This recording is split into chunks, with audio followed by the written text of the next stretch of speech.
si son algo más, como yo pienso que son, que seres extraterrestres que vienen aquí en naves de chapa, algún tipo de entidades de inteligencia que han llegado a manejar a su antojo el espacio y el tiempo, ¿sabéis qué serían para nosotros? Dioses. Absolutamente dioses, porque podrían controlar la materia de la forma que quisiesen, presentarse ante nosotros como una nave extraterrestre o como un sentimiento, o incluso como un pensamiento, ¿no? Estamos hablando de seres, de entidades que serían inmortales. No necesitarían cuerpo físico, no existiría para ellos tiempo ni espacio, y quizás solamente es una cuestión de tecnología. Solo es una cuestión de tecnología. Es posible manejar el espacio y el tiempo desde el punto de vista teórico. Únicamente no es un problema de física, es un problema de ingeniería, es un problema de tecnología. Estamos muy lejos de lograrlo. Pero si finalmente no volamos por los aires, no nos autodestruimos, algo que cada vez se hace más probable, pienso yo, a medida que avanza la tecnología no lo estamos empleando para mejorar en muchos casos, sino para convertirnos en esclavos de determinados poderes. Si no saltamos por los aires dentro de 300, 400, 500 años, quizás estemos en disposición de ser esos mismos dioses, de manejar a nuestro antojo el espacio y el tiempo, de modo que ya no necesitaríamos esta carcasa física, no necesitaríamos ni siquiera cuerpo físico, ¿no?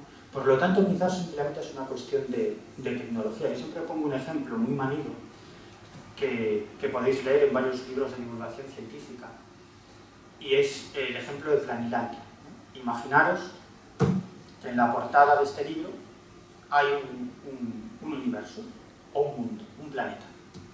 Y a ese planeta le llamamos Planilandia. Y en Planilandia moran seres que viven en 2 dimensiones. Nosotros vivimos en 3. Con lo cual, ellos nunca podrán observarnos, aunque nosotros estemos a 2 centímetros de su mundo, ¿no? Nosotros seremos omnipotentes. ¿Por qué? Podremos saber todo lo que pasa en este mundo observándolo desde una situación elevada, e incluso podremos interactuar con este mundo, incluso destruirlo a nuestro antojo. Si nosotros queremos aparecer en ese mundo, solamente tendríamos que apoyar nuestra mano. Y los planilandieses lo único que verían sería algo que de pronto se materializa, y cuando yo aparto la mano, aquello se desmaterializa. Y aquello les parecería una tecnología de ciencia ficción, ¿no? Pero son seres que viven en 2 dimensiones y nunca no son capaces de concebir cómo es un ser en 3 dimensiones, ¿no? Y eso somos nosotros, ¿no? Tampoco podrían comprender cómo somos nosotros, ni siquiera cómo es nuestro mundo, ¿no?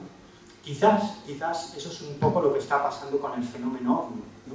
Que es algo muy superior a nosotros que está interaccionando con nuestro mundo.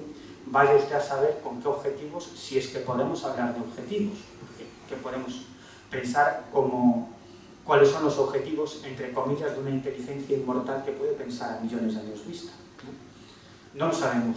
Desde mi punto de vista, el fenómeno ovni está relacionado con muchos otros fenómenos y ha estado con nosotros desde el principio de los tiempos.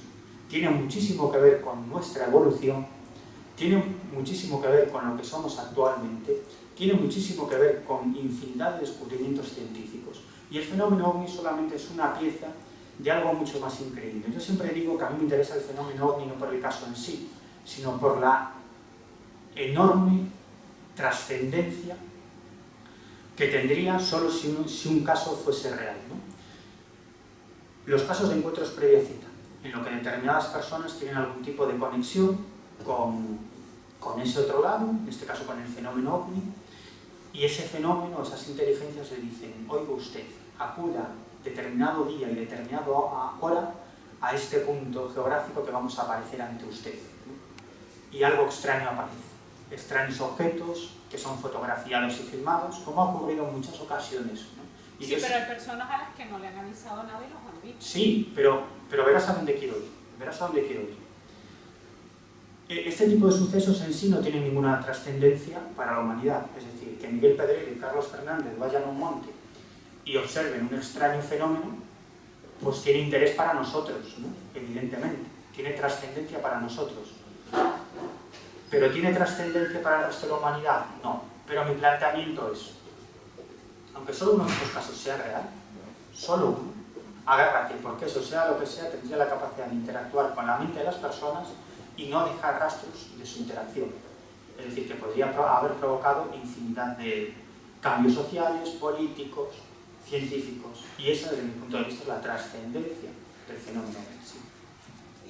Digamos, sobre lo que él comentó de las posibilidades que, digamos, estuvieran en el fondo del mar o así, en el año 77 él llegó a bordo de un barco con 800 personas entre pasajeros y tripulantes, y la noche anterior, sobre las 7:30, antes de llegar a Tenerife, nos avisan por megafonía que un extraño fenómeno de la naturaleza por estribor, por el barco por estribor, ¿no?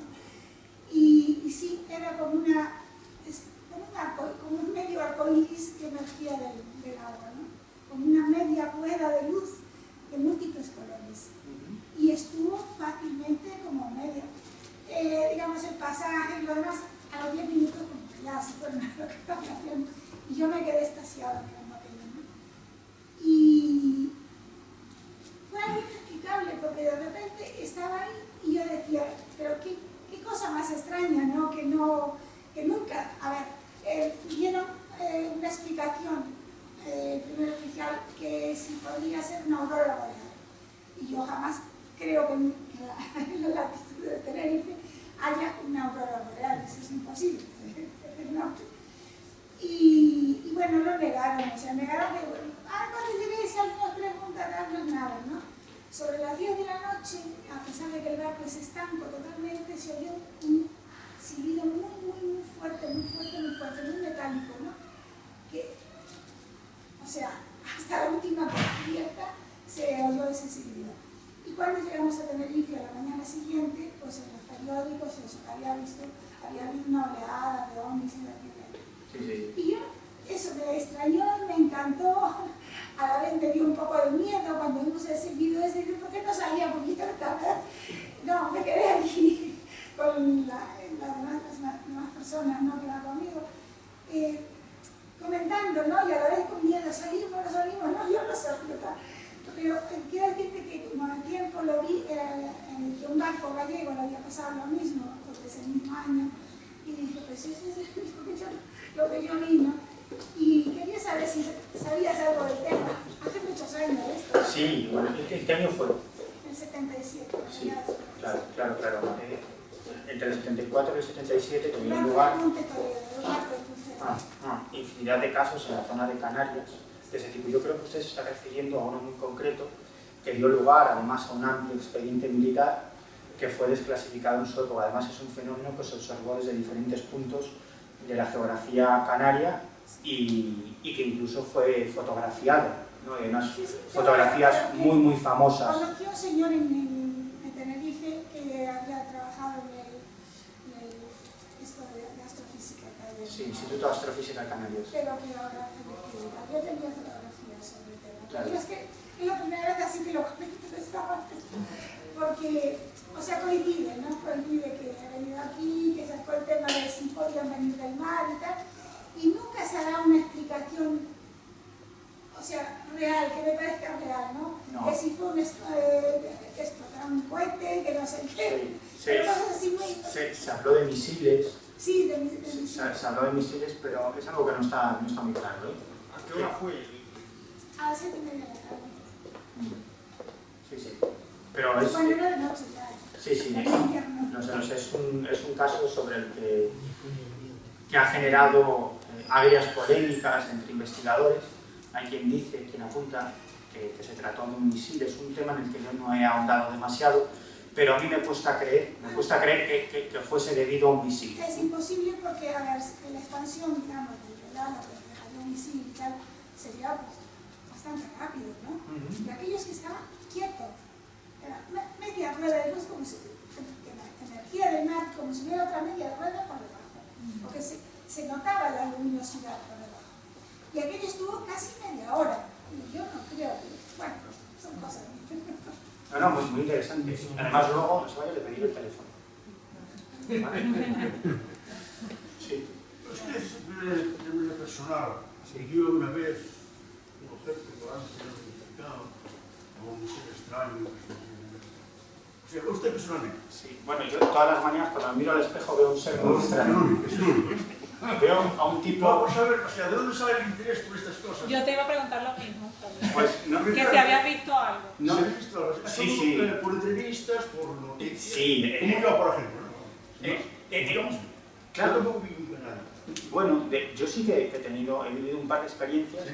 pero ya cuando me interesaba el fenómeno, ¿no? Es cierto que mi interés aumentó mucho a raíz de una experiencia que viví el 18, perdón, ya me fallan las fechas. No me acuerdo.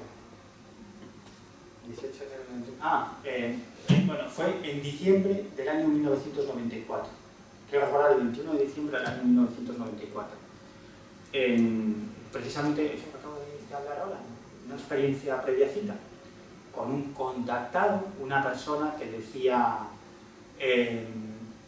mantener un contacto con alguna clase de inteligencias extrañas. Este era en ese momento era ingeniero de una multinacional, no comprendía muy bien lo que estaba pasando, lo entrevistamos en varias ocasiones y finalmente acudimos a unos encuentros previacitos. Lo que vimos, pasaron muchas cosas esa noche, pero vimos un enorme objeto sobre nuestras cabezas, de aspecto romboidal, luces en sus vértices y un gran foco en el centro que nos sobrevoló en completo silencio. En un momento pensamos incluso que iba a descender, ¿no? que estábamos muy tranquilos. Extrañamente tuvimos la oportunidad de sacar fotografías a placer del objeto. Luego la mayoría salieron veladas, excepto una de ellas, en las que se ve un foco de luz iluminando unos árboles, lo cual no deja de ser curioso. Ese objeto acaba desapareciendo de nuestra vista. Es cierto que volvimos con este hombre a más experiencias de este tipo y nunca vimos absolutamente nada, ¿no? Pero aquello, como os podéis imaginar, aquello me tocó mucho, ¿no? Pero ya tenía interés por el tema, ¿no? Hacía tiempo que estaba siguiendo casos en la medida de mis posibilidades.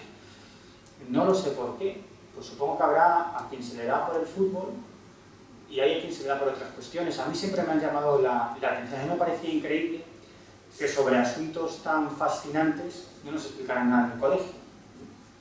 Porque sabéis, no sé si alguno sois profesor, yo a veces tenía la sensación de que los profesores hacían oposiciones para ser aburridos, ¿no? Con lo interesante que es el mundo, ¿no? Con lo interesante que se puede contar la historia, la física, las ciencias naturales, y lo aburrido y lo peñazo que lo hace el mundo académico en las instituciones académicas. Eso lo que hace es que chavales con un potencial enorme, ¿no?, acaben aburridos de este tipo y escuchan biología y es como si les mentaran a la mismísima muerte, ¿no? O escuchan libro y dicen, va de retro Satanás, ¿no? Precisamente porque les han obligado a leer libros que no les interesaban un carajo. En fin, no sé por qué digo todo esto, pero ya me digo, ¿no? Como suele suceder. Y tu pasión por estos temas, que era de siempre, de niño, Sí. la curiosidad. La curiosidad, sí. Claro. Curiosidad como tenemos muchos de los que estamos aquí, Y con la mucha otra inquietud gente. de encontrarle un sentido a la realidad, ¿no? A través de... Sí, a la vida, pero buscar respuestas. Digo, ¿por qué en el colegio no me hablan de estas cosas, ¿no? Con lo interesantes que son y lo que podrían dar de sí, ¿no? En mi colegio sí había un buen profesor que lo admiro mucho y yo siempre pensé, sería él el que me inculcó de pequeña, porque me acuerdo cuando tenía 10 años, que dudaba y le preguntaba, porque al final de las clases era profesor de matemáticas, de ciencias, que nos daba ética y música. Y al final de las clases, aunque diera matemáticas y tal, hacerme cualquier pregunta y le podíamos preguntar de lo que sea y sacaba el tema de ovnis y de todo. Y yo a esa edad decía yo, ¿será que me gusta a mí o es que me inculcó él el tema? Pero ¿sabes? Porque me gusta el tema, pero no sé si fui yo o si él lo que dice usted de abrir la mente a ese tema. Mira, ¿sabe qué pasa? Que es lo que comentaba antes sobre lo que es cultura y lo que no es cultura, ¿no?